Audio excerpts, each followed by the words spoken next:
नागपञ्चमीको दिन एउटा सानो गल्तीले तपाईँको घरमा दुर्भाग्य आउन सक्छ भन्ने विश्वास गरिन्छ।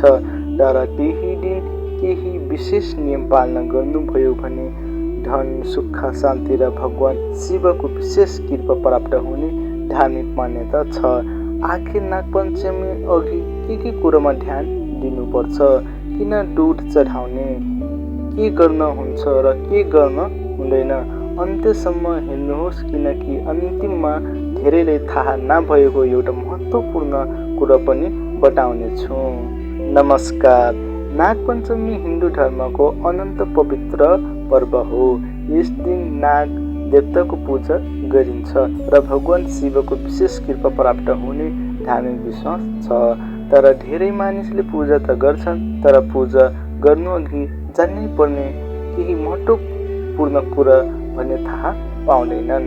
सबैभन्दा पहिलो, नागपञ्चमीको दिन घर सफा राख्नु शुभ मानिन्छ। बिहानै स्नान गरी सफा वस्त्र लगाएर पूजा गर्नुपर्छ। घरको मुख्य ढोकामा नागको चित्र टाँस्ने वा कोर्ने चलन पनि छ, जसले नकारात्मक ऊर्जा हट्ने र घरमा सुख समृद्धि आउने धार्मिक मान्यता रहेको छ। अब प्रश्न उठ्छ, नागलाई दुध किन चढाइन्छ? धार्मिक मान्यता अनुसार दुध शुद्धता, श्रद्धा र भक्ति प्रतीक हो। नाग देवतालाई दुध, अक्षता, फूल र दुबो चढाएर पूजा गर्दा परिवारमा सुख, शान्ति र समृद्धि बढ्ने विश्वास गरिन्छ। तर वास्तविक सर्पलाई जबरजस्ती दुध पिलाउनु उचित होइन, किनकि वैज्ञानिक रूपमा सर्पको प्राकृतिक आहार दुध होइन।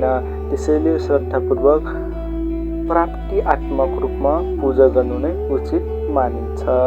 अब जानौँ नागपञ्चमीमा के गर्न हुँदैन। यस दिन जमिन खन्ने, खेत जोत्न, रुख काट्ने वा सर्पलाई हानि पुग्ने कुनै पनि काम नगर्न धार्मिक परम्परा रहेको छ। सर्पलाई मार्नु वा दुःख दिनु अशुभ मानिन्छ। यस दिन झगडा, रिस र नकारात्मक व्यवहारबाट टाढा रहन पनि सुझाव दिइन्छ। नागपञ्चमीको दिन भगवान शिवको पूजा गर्नु अनन्त शुभ मानिन्छ। ओम नमः शिवाय मन्त्र जप गर्नु, शिवलिङ्गमा जल चढाउनु र नाग देवताको स्मरण गर्नु लाभदायक मानिन्छ।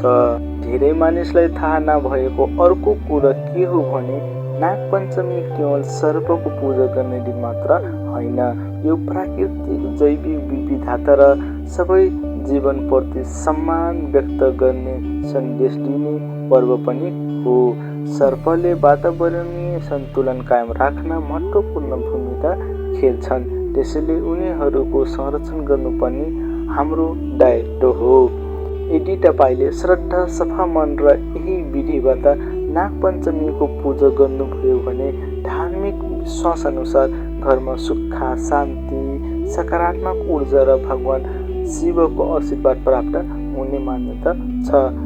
यदि यो जानकारी उपयोगी लाग्यो भने भिडियोलाई लाइक गर्नुहोस्, परिवार र साथीसँग सेयर गर्नुहोस् अनि यस्तै धार्मिक तथा ज्ञानपूर्वक भिडियो हेर्नका लागि हाम्रो यस च्यानललाई सब्स्क्राइब गर्नुहोस्।